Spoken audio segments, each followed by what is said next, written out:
being born to someone who struggled with drug addiction, at the age of 8, I could not read. And I remember being in a doctor's office with an elder of my family, and there was a little girl reading magazine, and she said, won't you try to read the magazine? And I couldn't. And that still sticks with me today. I went through a very, very bad breakup in terms of my business partner and I. I didn't know if I was going to be able to start all over, or what does that look like. And what I realized was I was trying to fill a void of being neglected and rejected as a child, thinking that I needed to have somebody beside me to be able to be successful in my dreams. I'm going to go to Kenya one day. He was like, whatever. I said, I want to do business there and everything like that. And I'm coming up with all type of stuff. Oh, they probably don't have a laundromat. Oh, maybe they don't have a wash car place. Maybe they don't have this, honey. Oh. When I came to Kenya, y'all had everything plus more. And I said to myself then, I have been bamboozled, lied, and hoodwinked about the continent. He gave us access to 164 acres of land. Wait, what? 164 acres of land. For free? Kea, come on. He bought into your vision. Not only bought into it, but instead of saying welcome, I'm going to give you something of substance to come home to. So the property is literally right next door to his personal home. Oh, what is so beautiful about us that we don't see? When I look at my Kenyan counterparts, and just to hear that you speak your mother tongue, you speak Kiswahili, which is a Semitic language. I am here and I blend in. No one sees me as an African American unless I say that I am. And even if I say that I am, you still think I am part of the Kenyan diaspora. Yes. Just moved away and coming back home. Just that alone, you cannot buy that.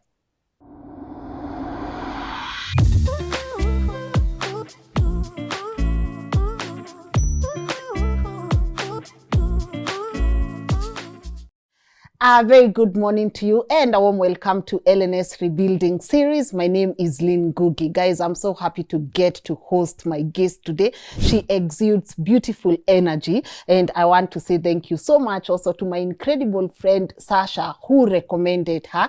And I always say, when you let things, just don't worry about anything in life. Sometimes you'll find your tribe. Sometimes the people you're supposed to connect with, you will find them. You don't have to hustle about it. Things just happen and things just come. But I find it amazing that, well, majority of us want to go to America. She's here saying that I want to settle in Kenya. She will be talking to us about why she loves Kenya, what opportunities are there for the Black American people, and how exactly she is rebuilding her life. I'm about to let her introduce herself. But before I do that, guys, you know, I have to pay a couple of bills here. I want to say thank you so much to our partners at Send, and I know a lot of people in diaspora will be watching today's conversation. So if you are looking for a reliable app to send money to your loved ones back home, why don't you try Send? And they are no strangers right now on the show. You know, if you use them for the very first time, you will be able to get 10% cash back using my promo code LYNN on the figures that are appearing on your screen. And also to say thank you, guys. We are almost at 800 subscribers, and this is the part I say. It's so bad, guys. I feel heartbroken because majority of you who are even watching this episode right now have not subscribed to our channel. You are doing a great disservice to our platform. Why don't you just subscribe so that our work gets to be recommended across the nations, so that our work also gets to reach as many people as possible. So guys, hit that subscription button. It means a lot to me. And of course, to say thank you to my incredible team who make this work happen. I don't take it for granted. And now, without further ado, please allow me to welcome this queen who looks so beautiful. Introduce herself, ma'am. Good morning. Thank you. Thank you for having me. How are you? Good, I'm good. Karibu sana. Asante sana. Yes, could you please introduce yourself? Yes, of course. My name is Kea Simmons. I have also adopted my Kenyan name, which is Wakesho. Yes. I am the owner and CEO of Traverse Culture. Yeah. We are a travel concierge company that specializes in CSR work, business development and investment opportunities, as well as relocation assistance, specifically to the African diaspora. Our targeted market is your Black Americans because, I mean, I'm Black American. But yes, that's primarily what we're doing here in Kenya, and I know we'll go more deeper. detail with All that. right. Yes. Really nice to have you on today's show. You look amazing. Thank you. The outfit is outfitting. Yes. And also you have what, I don't know, why is it I'm the only Kenyan who doesn't have this? I'm ashamed. I always wear it. I'm ashamed. It's so beautiful. Yes, of course. Do people like ask you when you're outside, like, hey, what's that? Can I see that? Yes, yeah. Typically, if I'm like at a bar or something like that, people ask me, "Oh, is that Dominican Republic?" And I'm like, "No, it's Kenya." They're like, "Oh, Kenya," and then so it's a great conversation starter. And then what I'm wearing is from a local designer. Shout out to Ann Zayada. I think I'm saying it wrong, but y'all, we'll plug get it on the screen. Please, yes. I apologize, but yeah, she's a local Kenyan artist. All right, really, as I said earlier, I'm so grateful to having you. I believe no connections are coincidence. I believe that when I want to have a conversation with something, things just align themselves, you know, and I find myself just having beautiful conversations with people. But the theme of our show is rebuilding, right? So we know you as a business person, we know you as this voice of so many other people. But if I was to ask you, what areas of your life are you rebuilding right now, or are you building? Yeah, so I am rebuilding. Yes. Actually, Traverse Culture is a new brand, if you will, because I just rebranded this year from my first baby, Worldviews.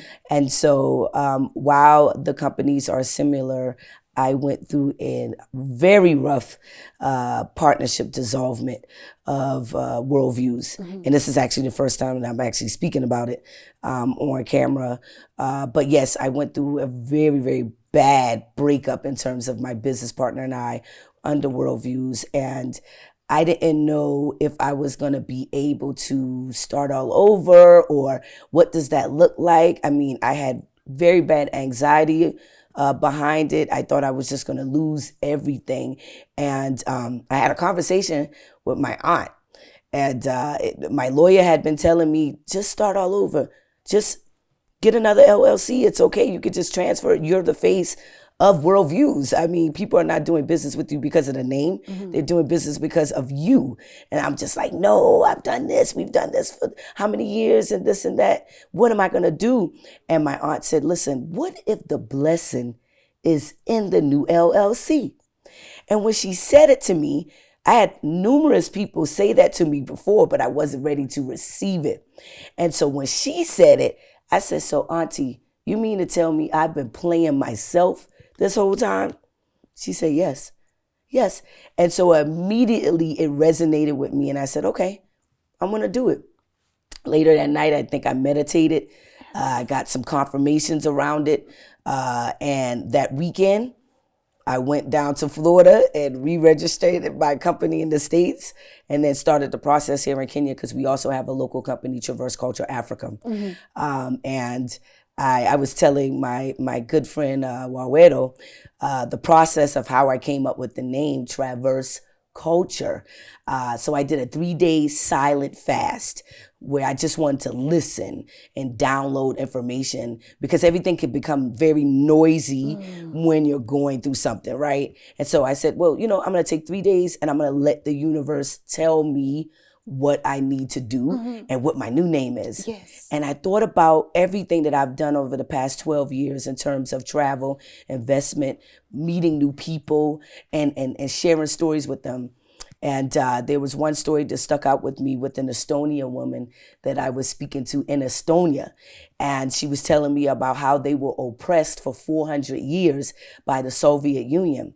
And while we look different, we share a cultural similarity in terms of being oppressed. Yes. And so I thought about it, I said, oh man, all of the traveling that I've done, okay, so I'm traversing through the world and I'm sharing it with other people. But the nucleus in terms of connecting someone is the culture. And so that's when I came up with Traverse Culture. Wow, Yes. beautiful. I love what you talked about, you know, the breakup with your business partner. Because most of the times we talk about breakups with our spouses, with our parents, with our friends, but we don't address what goes wrong when you come out of business, especially if that person was your friend, you know. How do you deal with that? It was hard. It was very, very hard because we were friends. Her and I met in Afghanistan back in 2011, and we worked together for at least 2.5 of the 3.5 years that I worked in Afghanistan. And I actually admired her in some of the business choices that she made, and I thought that coming together would be at an advantage and beneficial. And when we started off, you know, there's a lot of enthusiasm there and things like that. But what typically happens is one person has a vision and the other has a vision, and those visions collide. And then what you typically do is you try to ignore it and think that it'll work out over time. And unfortunately for me, my vision kept growing. And you know, no shade to her.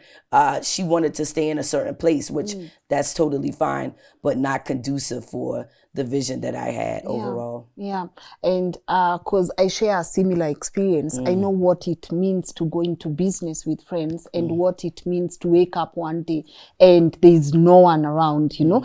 And I feel like sometimes we have to be able to differentiate between a business and a friendship. And even if we are gonna go to business as friends, all of us have to have a shared goal. Yeah.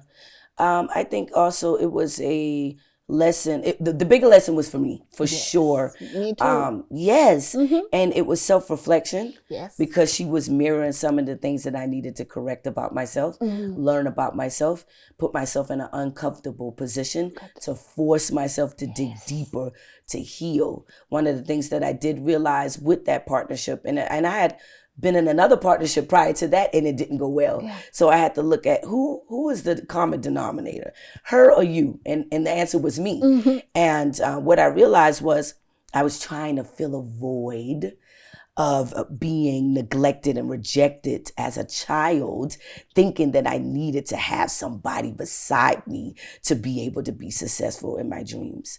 You don't know how many people are listening to you. That part, a lot of people will rewind. Yes. You try each and every day to fill a void, because I think I did the same thing too. I was like, so if they are not here, what am I gonna do?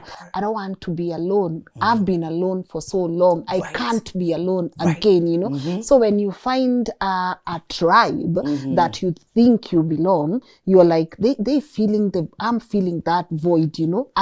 But talk to me about growing up. Where does rejection come from for you as a person? Yes. So shout out to my family, and they'll see this. And I come from a very good family, but my mother chose different choices, and that gave me a very, very rough childhood. I'm a product of the crack era. I was born in 1982, so y'all know how old I am. I'm 41. And I used to make a joke about, 82 being the best year ever, and that's when crack hit the scene, and I would laugh about it. And as I was going through this transition of rebuilding, I realized that, whoa, wait a minute, I was born in the crack era, and I'm actually a product of the crack era, but look at me now, right? Look at everything that I've been through.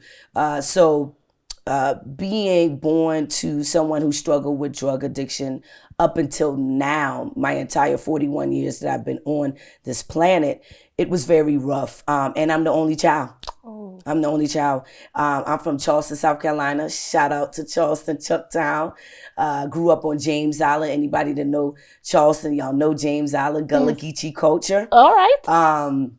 And, there were instances where I missed school at the age of 8. I could not read I could not read. And I remember being in a doctor's office with an elder of my family, and there was a little girl reading a magazine, and she said, won't you try to read the magazine? And I couldn't. And that still sticks with me today, that, you know, at that moment I felt inadequate, right? Even though I didn't know that that was what that was, right? And then you fast forward, I progressed, 4th grade, 3rd grade. I failed the 3rd grade. I failed the 7th grade, and I dropped out of high school in the 10th grade. So I have a high school education, and I dropped out in the 10th grade. But I was able to rebuild when I had my son. Shout out to Xavier Blanc. That's my guy. All right. He changed my life. I call him my Messiah because I was in the streets. I've done a lot of crazy things. I can't even go over half of the stuff that I've done, but I'm certainly not the person that I was before. There you go. Yes, drinking was a heavy thing for me, where I would become belligerent or just do things to be seen, to be validated. Look at me, right? And so over the course of the 41 years, there has been childhood trauma that has affected me. Being abandoned by my mother. I don't know who my father is. If he was standing right in front of me, I can't tell you who that guy is. And so you know, that is, it becomes a part of you. And then you create a persona to protect yourself. So you become the loudest one. You become the one that need to be seen. You become the one who validate themselves by the boy who likes you, who is very attractive. So I must be pretty. And then now you get to the point where you're like, no. Now I'm gonna have to fake it till I make it. Now I'm gonna have to lie to myself until I believe that you are smart, you are pretty, you are worth it. So that's just a little bit. I mean, we got 41 years worth of story to share. I'm interested in the forgiveness concept because I've hosted people here who are still dealing with childhood trauma, because sometimes it's my mom's fault until it's my fault too, right? So how is the relationship like between you and your mom? And what are the things you learned from her that helped you do better as a parent with your son? That's a brilliant question. So one of the things I can say is that I am her child. While there are some negative attributes, there are positive. She is a go-getter. She is a people person. She is the light when she walk in the room. And she certainly gave me that. So one of the things that I was able to reconcile with her is she was a child before too. She has a story too. And fortunately, I was able to have a conversation with my grandmother. Shout out to Georgia May. She's with me right now. She's no longer with us physically, but I was able to have very intimate conversations with my grandmother about when she was pregnant with my mother and the things that she was going through and how that affect the womb, how that affect the child while she's inside of you. So she entered this world feeling a certain kind of way. And she hasn't been able to move through that. So one of the things I was able to do was look at her first as a person. No longer my mother, but Tammy, I can see you. I understand how you've gotten here. I can even understand how you remain in that same position. And so one of the things I told her one day, I said, you know what? Thank you. You did exactly what you were supposed to do because you could have aborted me. You could have sent me up for adoption, but you didn't. So you did exactly what you were supposed to do. So thank you. Yeah. That's beautiful. Yeah. How are you becoming a better parent now to your son? Do you ever apologize? Another thing we are dealing with on the show is parents being able to apologize to their kids, because especially in the African setup, I don't know if you get to deal with it there. We have this thing, I'm the parent.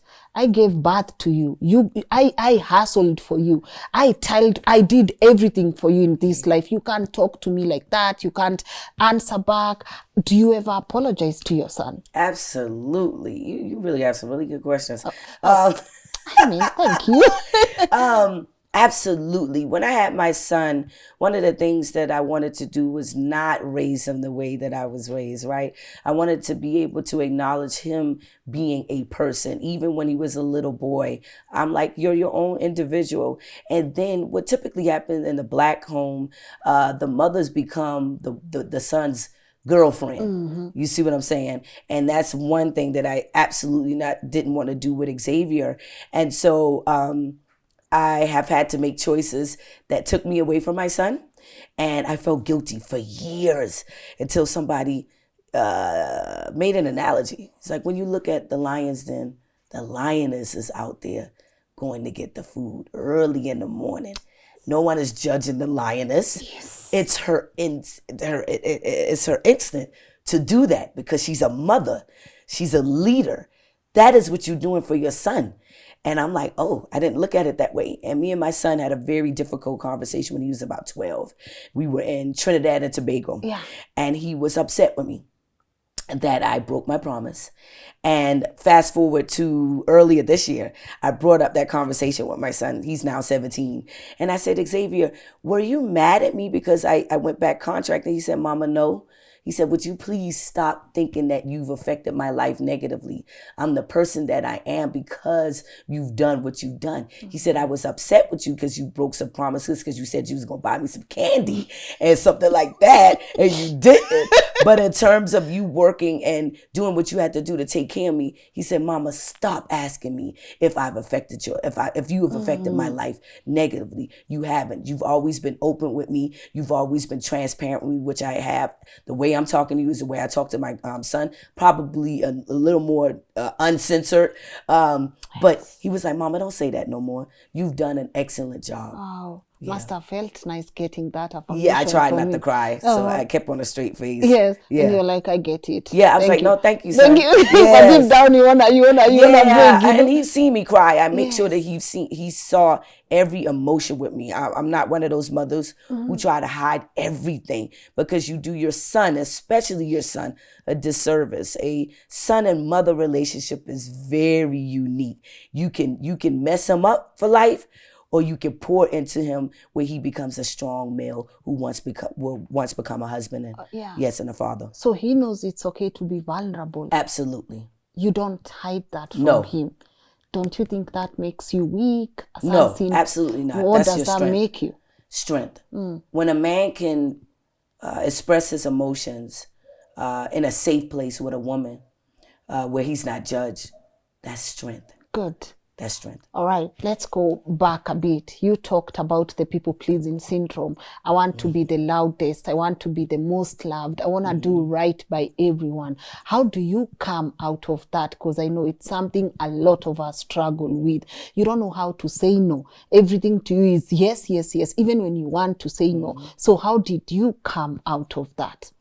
This situation with my business partner really, again, held up a mirror to my face. And I didn't know I was a people pleaser until last year. And so what I did was first off, I had severe anxiety for the first time in my entire life, and mild depression last December. And I said, I can't live with this, and I'm not going to stay on medication. It's not a choice for me. Yes. And while I'm ex-military, I understand a lot of that was driven from my childhood and ex-military work and being in a war zone and things like that. However, we have full control of our future and how we operate in this life. And so I made the conscious decision to start holistic therapy and intensive childhood therapy. It was so intense that I had no other choice but to pull out the personas that I created to speak to the little girl Kea. What happened was Kea, the little girl Kea, and adult Kea wasn't on the same page. Little girl Kea had years and years and years and years of piled suppression back, stored away. And she was tapping like, oh no, you gonna see me now. And you gonna have to address this. Because I don't really believe in your vision. I don't believe in this whole world domination you have in terms of helping your people. I don't believe in it. You believe in it. And in fact, I don't even want to do it. So I had to address that I didn't really believe. The little girl didn't really believe what the adult Kea was pushing out to the world. And through that intense childhood therapy, I was able to address the people pleasing and everything else. And now you show up as you. I show up as me, authentically. Yes, authentically. Absolutely. That's beautiful. Let's talk about you wanting to help your people, right? Yes. So you are here crossing borders. You've been in so many countries. Yes. I was reading that. Yes. You've been in Kenya alone over 10 years. 12 years. 12 good years. You've Yes. been here like... unakuja unatoka. Yes. That means Sawa, you come sawa. in, karibu. You come in and you go like 12 good years. First, let's get to the African part. Okay. Why Africa? What's the deal here? That was a unique journey.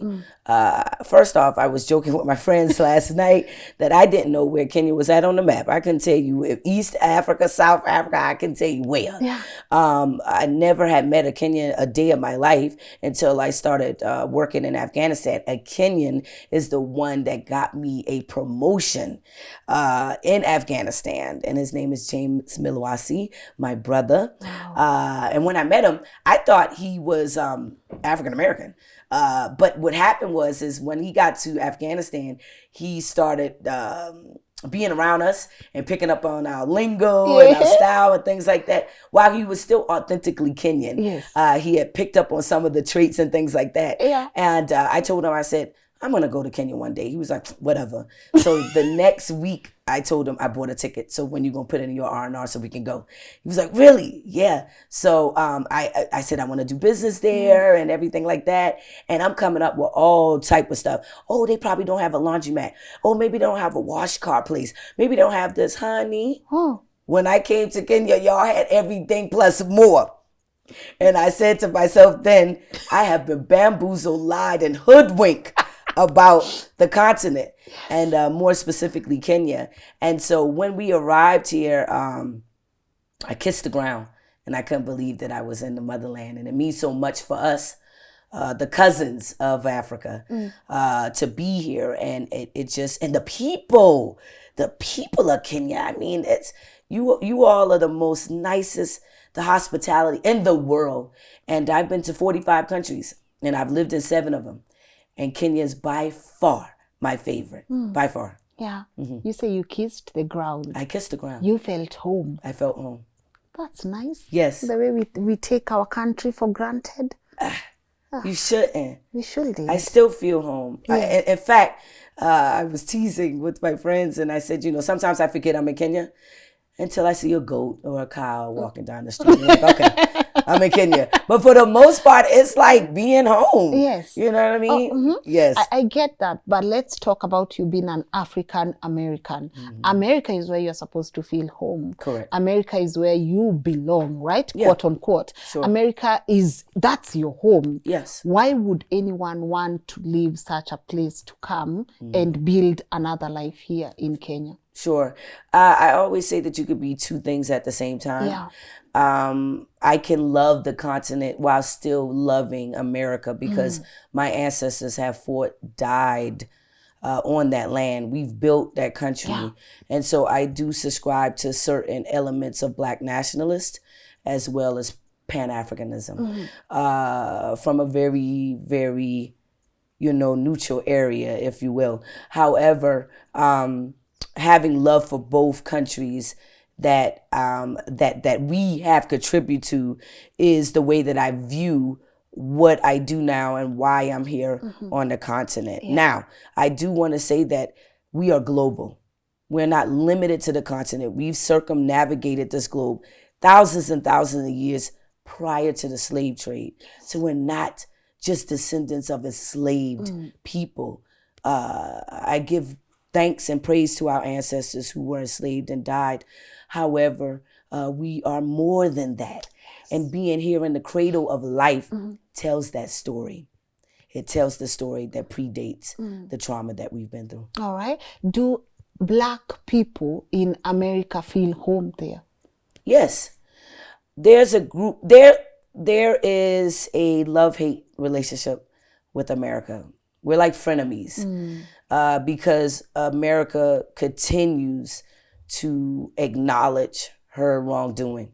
She refuses to acknowledge what she's done to Black Americans until this day. she refuses to accept that we are the fabric of that country. She refuses to at least give us our reparation. She refuses to do that. And so while we are American, while we have built that country, it's still a stench that is so stink that you can't overlook it. And it's very hard to be fully engaged with a nation that is supposed to accept you. Do the movements help? I mean, we've seen a lot of movements Yes. that include Black people. Do they really help? I think it's mostly symbolism, but it hasn't really done the work that we need. But it keeps us going. So it's like passing the baton, right? There's so many great movements that has happened throughout the American history that we've contributed to that has also affected the world, Yes. even the continent. When we look at when most of the countries gained independence, it was off of the civil rights movement. I know Nelson Mandela contributed the civil rights movement to fighting during the apartheid in South Africa. So absolutely it has affected us. And I am a product of that. Good. Yes. More grace to those people. More grace to everyone Peace to doing the ancestors, that. You know, absolutely. but I mentioned something. I'm sitting here as a Kenyan. Of course, I've had the privilege to go to different places apart from America. Hoping we'll be there next year. You will. Yes, thank you. But I feel like sometimes we take our country for granted, right? And that's where, if you get an opportunity to go out there, you want to grab it. You want to go to Canada, you want to go to Europe, you want to go to America. We apply for the green, whatever. Yeah. The green cards. Yes. What is so beautiful about us that we don't see? Oh my gosh. You're the mother. You're the mother. When I look at my Kenyan counterparts and just to hear that you speak your mother tongue, you speak Kiswahili, which is a Semitic language, ancient. You still subscribe to certain cultural rituals and spiritualities and the food that you eat and the way that you eat. You still eat with your hand. Yes. The ritual from food to mouth. Yes. It's like nothing else. When you look at some of our old traditions that we used to practice in the States, as quote unquote African Americans, we've lost that. We've lost that. And so to be able to come to what we call the motherland and immerse into your culture, but also share my culture with you, there's a beauty in that. And while you may not see it, you will. You will, because once you start conversing with someone who appreciate you, then you start seeing, okay, yeah, there's something there. And all of us, you're not, this is not an isolated concept. We all do that. We all take advantage of where we came from and the culture and things like that. So you're not doing it alone. But I believe once you start interacting with your fellow cousins, you will definitely see why we appreciate you all. Would you encourage someone in Kenya right now to leave Kenya and go settle? Absolutely in not. Okay. Absolutely not. That's a strong one. That's a strong no. That's a strong no. Yes. Home is beautiful. Home is beautiful. This country is amazing. I mean, forget about it. It's amazing. But the money, you know, we need the money. Sure. It's amazing if you have the money. If you don't have the money, it gets tough, you know. It does, but that's everywhere. Yeah. It's tough in the States. But the States is the land of manna, you know. Manna Yeah, from but heaven. that's not true. It is to a certain extent. I would say Yes. the only difference between the States and here is the quality of life if you are poor, right? That's the only difference, and maybe a faster way of reaching upward mobility, if you will. However, I am here and I blend in. No one sees me as an African American unless I say that I am. And even if I say that I am, you still think I am part of the Kenyan diaspora. Yes. Just moved away and coming back home. Just that alone, you cannot buy that. You cannot buy that. And while you may be able to go to the States and create a life that you think that is great, you're going to work 10 times harder. You're going to go through so many things and doors open up that you've never seen in Kenya, that open up that Pandora box that you cannot reverse. So I would say stay home. Yeah. Create situations where you partner with people who could bring the dollar here and impact your lifestyle here. But Kenya is where it's at. All right. Talk to me about the working culture and what in America and what that does to your mental health. It's stressful. You remain in stress all day long. The difference between Kenya and the United States, we live off of credit. You all don't have that. So when you have the money, you have the money.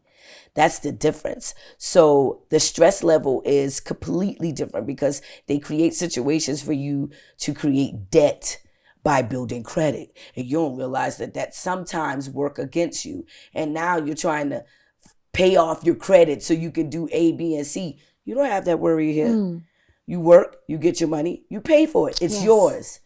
You buy a house in the States. You don't really own it.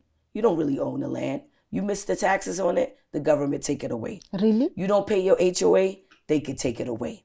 Here, when you buy your piece of land, when you buy your property, you own it. So there's a higher stress level.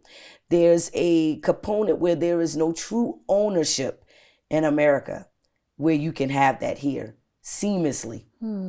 That's nice. Yes. Let's talk about your vision. Yes. You have a vision to settle African Americans back here. Sure. In Africa. Yes. Where are you going to get the land, Kea? Do you have the land? Where are you settling this? We do. I don't know if I can speak about it. I can. Yeah. Okay. Great. Yeah. So I have an amazing family who welcomed me this go round since I've been living here in Kenya. Shout out to Wawero, Kuria, and Shiko Kuria. They have been immensely important to the movement here in Kenya. And they are Kenyans, of course. You heard their names. Yes. When I came here this time, we wanted to be very intentional. And my sister and brother have been very intentional with what we're doing. And so, again, shout out to Wawero, because I wouldn't be able to do it without my Kenyan counterparts. Yeah. He, in his brain, because he got a brain, Yes. went to Mzee Gitu, Nzegitu. the last freedom fighter of the Mau Mau War here in Kenya, and told him about my vision and that we wanted to be able to give African Americans options. You do not have to take this option. Yes. I am not promoting repatriation. I am not promoting return. The only thing that we're saying is that we want to create options for you. That is it. And once he was able to explain it to Mzee, he gave us access to 164 acres of land. Wait, what? 164 acres of land. For free? Kea, come on. For free? Could you connect me to Mr. Well, what?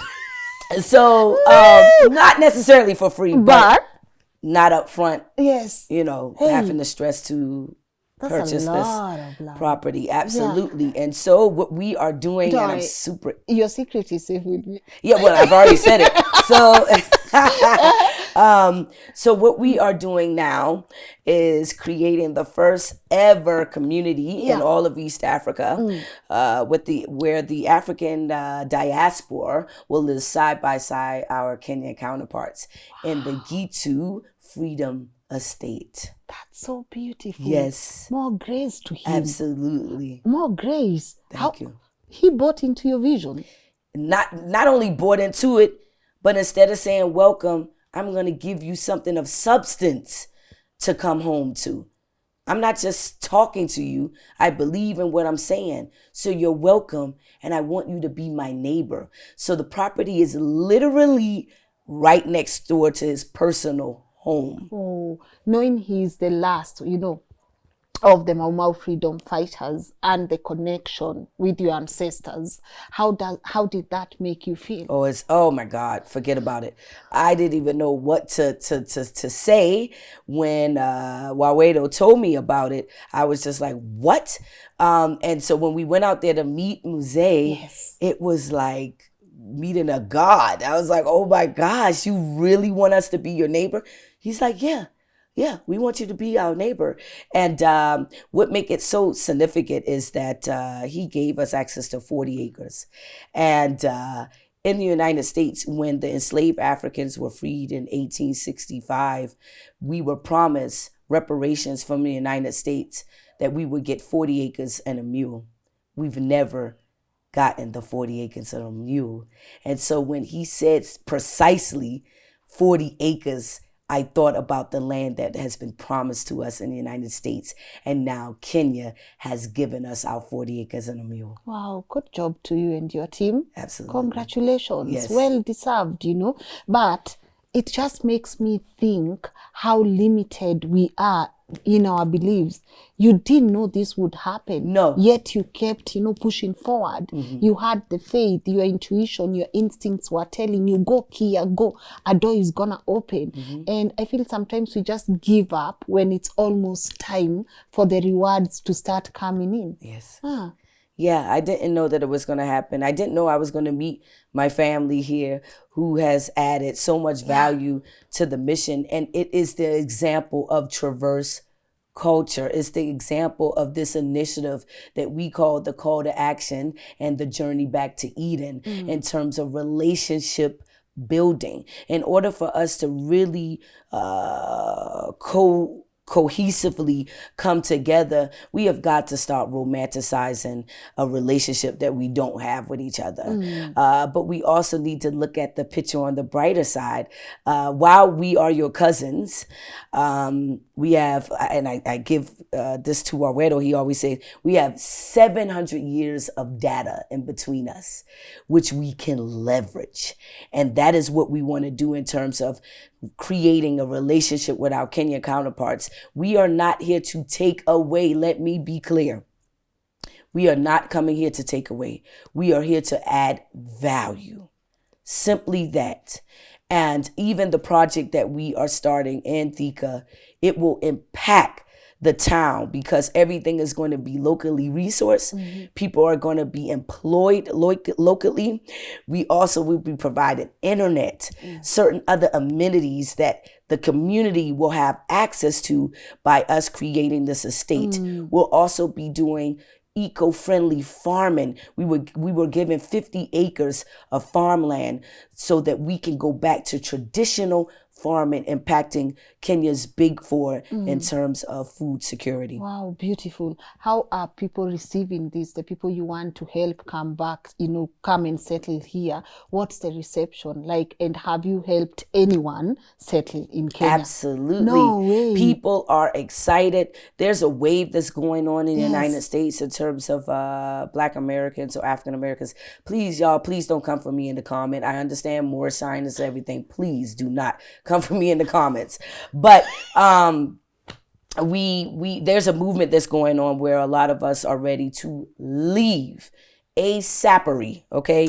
And we had the great pleasure of relocating our first family last year to Kenya, to Nairobi, a family of 4.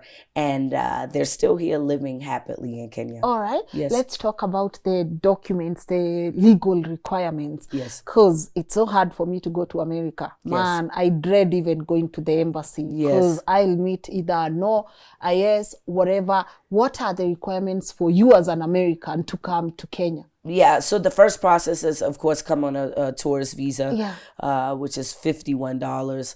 We process the visa. $51? 51 USD. I believe that's 6 million. Not 6 million. How much is it for our visas in the embassy? 21,000. For you, it's $51. $51. And ours is non-refundable. And only like 5% get it. Right. Kea, you gotta add your voice to this. This is something that is happening in the country right now. A lot of people are complaining about US visas. Okay. A lot of people are complaining that you get to pay 21,000? 21,000 non-refundable, and only 5% of the people will be able to get those visas. So where is our money going? But for you, you get you get to pay like $51, right? do you go to our embassies in Kenya, or do you just apply upon arrival? The great thing about Kenya is Kenya has digitalized a lot of its Yes. business paperwork, so you can go right online. I could do it from my home in Charlotte, North Carolina, or I could be in India. I could do it online. Yeah. However, I was invited to the embassy last year to speak to immigration as well, about some of the immigration laws here. Now, while it is easy to come here as a tourist, you have very strict immigration laws in terms of residential permits or visas or work permits and things like that. So Kenya ain't too far away from in terms of the strict immigration, but I understand it. All right. So let's go back to the settlement process. Yes. The family you settled here in Kenya. What are the required? Do they have a permanent stay, a permit, or how are they in the country? Still tourists, or how are people going to settle in the country? Absolutely. So we have a 180-day, 120-day relocation integration program that we offer door to door, where we pick you up from the airport in the States, take you to the airport, and pick you up here. You go from your home to temporary housing here in Kenya. And typically it depends on what is your motivation to move to the continent. That is the first thing that we ask, because if one of the things is to cut cost, you have to realize that you're probably going to spend more money up front moving here until we settle you and until you are absolutely living on the economy. So that's number one. Two, I need to know if you are still interested in working abroad or here, or open up a business, then this would determine what visa we can go for. You all have the K visa, that's for retirement. You have a humanitarian visa. You have a investment visa, which you have to invest about $100,000 to get that, and your work permit. So some of these permits and work visas are a bit hard to get around. But if you are retired, that is the easiest way to get a visa, which is the K visa. And currently we are going into partnership with Kenyans as the first African-American owned company to do so. And we will be working on immigration laws to maybe couple up with this initiative to see if we can get some type of temporary residency through our relocation program. Beautiful. But what due diligence goes into these people you are helping relocate here? Because how do we know we're not going to end up with really weird people from America? You're right. So there is a vetting system. Again, it goes back to me understanding what is your motivation. Because what we're not going to do is allow, the rugrats to be moving into Kenya. That is not what we promote, and that is not what we're going to do. So we do have a vetting system that you have to answer certain questions, and depending on how you answer it is whether we will do business with you. We have the right to deny services to someone we don't think is eligible for our relocation program. One thing they have to understand is that we are integrating them and not repatriating them. If you do not understand that concept, this is not for you. Period. That's beautiful. Are you getting support from our government? Oh, yes. I have to say that the Kenyan government has been very easy to work with. The private sector even easier. But every person that I've talked to in the Kenyan government have been excited about this initiative. I'm upfront with them that I do not want Kenya to bottom line us as money, because that's not what this is about. This is about building relationships and moving towards conscious commerce and trade. But the first thing I need you to understand is that I'm not the money that's coming to you. I need you to look at me as family. I need you to look at me as someone that you're interested in building a relationship with. And I've gotten some great reception from the government, including your president, whom I was introduced to the other day. You got a shout out. I got a whole shout out. Like, yes. You got a shout out. How was that for you? Shout out to President Ruto. I mean, I like a lot of the things that he's doing in the country. I know that people have their opinions of it, and that could just be the American in me that kind of like some of the things that he's doing. But again, I come with nothing but humble and respect to the country, whatever way the government is going. All right. So there's something I've been meaning to ask, and someone even asked me to do a video on how you get to own land as a foreigner. Yes. Yeah. Yeah, so the process that we're taking, because we have a local company here, we own the land and we're selling it to our clients. Yes. So as a foreigner in Kenya, you can own the land outright. So once you pay for it, you receive the title. The only thing in Kenya right now, you cannot own agriculture land that is reserved for local Kenyans. We can lease it to them. Yes. However, it's quite an easy process to own the land. What legacy are you looking into leaving behind? The legacy that I want when I leave is that I was able to touch our people globally. As I said before, we're not limited to the continent. My company strive to be in 63 countries where we will showcase the contributions of marginalized people who look like us through tourism and policy reform.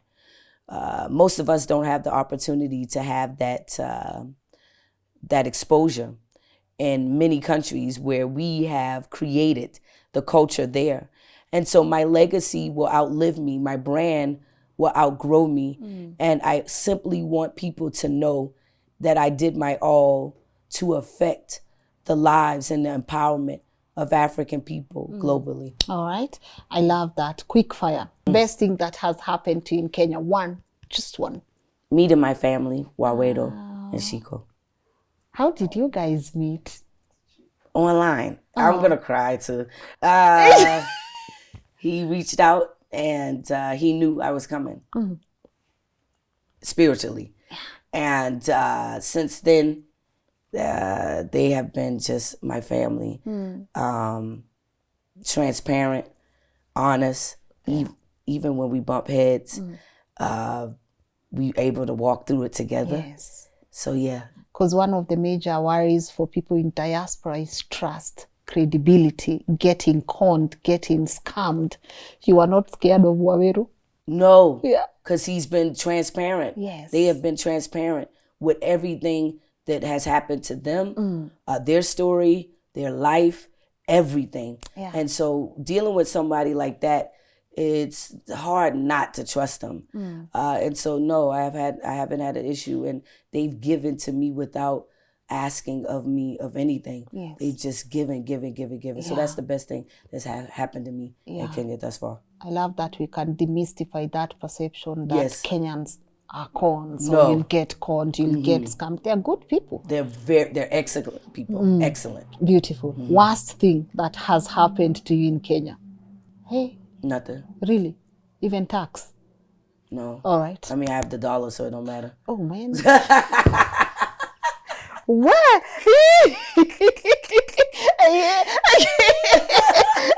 I mean, that's the just truth. remember to That's leave the some truth. dollars behind. Yeah, But that's the truth. all right. Favorite art? You are from North Carolina? I am originally from South Carolina, Charleston, South Carolina, but I live in North Carolina. I want to send some greetings to North Carolina. Okay. Could you say hi to J. Cole? J. Cole, I love him. Okay. Yes. Please say hi. Shout out to J. Cole. Thank you. Yes. No, you go when you meet him or when you bumped into We J. will. Cole. Please say Lynn said hi. I will. I'm his greatest Okay, fan. that's my goal. Yes, We're going to get J. Cole here in Kenya. I love J. Cole. Absolutely. Just make sure he knows there's a girl called Lynn in Kenya that said hi. He hasn't been here? Dreamville hasn't been here? No, he hasn't. We're gonna been get here. J. Cole Please say hi. next That year. will mean the world to Okay. me. All right. Yes. Okay. I know you have a call to action, so Yes. let's get to it. Yes. Yeah. What do you want? What's the call to action? Absolutely. So I'm super excited about this initiative. I want to share some stats before I get into Yes, please. the call to action. Ghana initiated the year of return, return. That was 2019. Successful as heck. Up until now, I think this December, I believe that they will make $6.1 billion off of the African American tourism sector coming to Kenya. To Ghana. Yes. And so 5 years ago, I was like, hey, why can't we do this in East Africa? What's up with Kenya now? Come on. Yes. Kenya's the big boy of East Africa. We need to do this. And so 5 years ago, I put together a plan to initiate our form of the call to action, the year of return. Yes. And that is what we are doing this year, 2023, here in Nairobi, Kenya, December the 30th. It is built into a 7-day, 12-day itinerary where our guests will be able to look at real estate opportunities.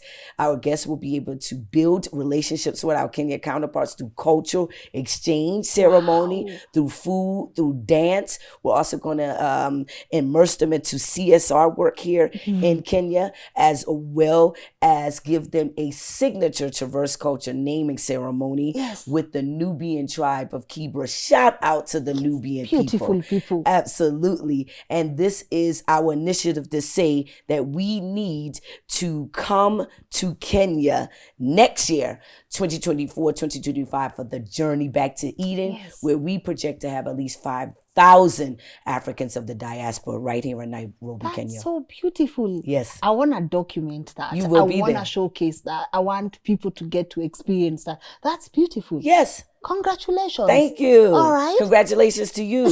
I would not be able to do it without Kenya. No, thank you so much. You know? And I also know you are also helping us or taking us to benchmark to your country. Why is that important? Could you expound on that? Because I believe in bilateral exchange. I believe that while it is important for us to come to your country and immerse into the culture, I also believe that you need to know who you are going in business with and building a relationship with. And not from the perspective of me bringing it to Kenya, but for you to come to my neighborhood and see the culture of African Americans and what we've contributed, so you fully understand the story and who we are as a people. Beautiful. I feel like we all have something to gain from each other. Absolutely. Beautiful ideas to exchange between us, you know. Absolutely. Go you. More grace to you. This is such a beautiful initiative. I keep telling people nothing is impossible. Yes. You get to envision it and just do it and execute it, and the rest will flow. Period. The rest will flow. Yes. There's never going to be a perfect day to do something, but there's always a day where you can get to do something. All right, I want to wrap up, but before I do, I want to give you an opportunity maybe to add on to something that you think we should have touched on that we left out of the conversation. Yes, of course. I wanted to add that we also looking to go into partnership with Swahili Village. It's the only Kenyan restaurant on the East Coast of the States. Shout out to the owner, Kevin. Oyona. I mess his name up all the time. Mr. Kevin, you know what I'm saying. Shout out to him. Humble individual. He looked at me one day and he said, I work for you. How? Sir, how is that possible? But just to have the opportunity to have a potential partnership with Swahili Village to bring some of the customers that go through that restaurant to Kenya is immensely important. And we're gracious for that. So shout out to Mr. Kevin. Shout out to my family here in Nairobi. Shout out to Kenya for allowing me to be me and accepting me and allowing me to create this initiative where we all benefit. All right. Yes. Karibu sana. Asante sana. Urudi tena na tena. I don't know that one. Come back again and again. Okay, I will. May whatever you touch be successful. Yes. May God go before you. May your paths open wider, and may you help bring this. I love when I see people together. I love when communities blend. I love when I interview different people, even away from Kenya. I love interviewing people who are just so different from me, just to see what we have in common. And see, it's as easy as us having this conversation. Absolutely. I forgot to shout out my team. Let's do so. My team, Maura, Terry, Sharon Nee, the interns. You all are doing an amazing job. You're the reason why I'm here as well. So I want to shout out Traverse Culture Africa for doing an amazing job. All right. Where can people find you? You can find us on IG, Facebook, YouTube, all Traverse Culture with a Z. With a Z. Yes, we're on Threads as well. And all social media handles, Traverse Culture with a Z. Good. More grace to you once again. And thank you for making time even to have this conversation. And I hope people on the comment section will also tell you what they think about your vision, Okay. Yeah, so you want to say bye to my people? Kwaherini. That's what you did when you had Ruto. It's Yes. like, that's your signature. But guys, thank you Yes. so much for tuning in. I want to know what your take home is from today's conversation. I always say the purpose of these episodes is to make sure that we learn from each other's story. And guys, you've seen how she's been able to rebuild. I say we are not our past. We are not what happened to us. It's important for us to acknowledge that indeed that happened to us, but we can't stay there. We can't wallow in that pain. We have to stand up and say, I have to show up as myself in the most authentic way I know how. Thank you so much for watching. And just before I go, guys, I want to remind you of our wonderful partners of today's conversation. You don't get to do this work alone without support. So I appreciate, Kea, when you go back to America and you want to send me some money, Yes. because I know maybe the spirit will touch It you will. into sending me a few dollars here and there. Use TapTap. TapTap. Just download the app. Okay. TapTap. It's a money app transfer. Oh, okay. Just send me money using TapTap. TapTap. If you do that and you're a first-time user, you don't have it, right? But if you do it, it goes a long way to making sure they know I'm delivering. Okay. They'll be like, Lynn, the numbers are in, so do that for me. Okay. It will mean a lot to me. So Will you guys do. in diaspora, you want to send money to your loved ones here at home, why don't you use TapTap? It's fast, it's efficient. Your people here get money 2 to 5 minutes, and they have the best rates. Try it. I say, I don't sell you guys hot air. I'm not one to come. I know times are tough. I know we need the money, but I'm not one to come here and sell you something that I don't believe in. I would rather stay broke, my people. So go try TapTap. Let me know what you think. Use my code. Get your 10% cash back for your first transaction. If you've done it 10 times, there is no 10% for you. But if like here, you'll be among the first people to download the app and use it, you'll get that. Thank you so much. Let me know what your take home is on the comment section, and also to remind you, if you want to share your story with me, info@lnn.digital, that's where you can find me. Big shout out to my team, Scholar Muga, I can see Robert, Akopale, Joshua, of course our amazing editors Kelvin and Sam, for compiling this episode and making sure it reaches you guys on time. Sasa the accent is over. Tuonaneni kesho guys at 10 a.m. Bye bye.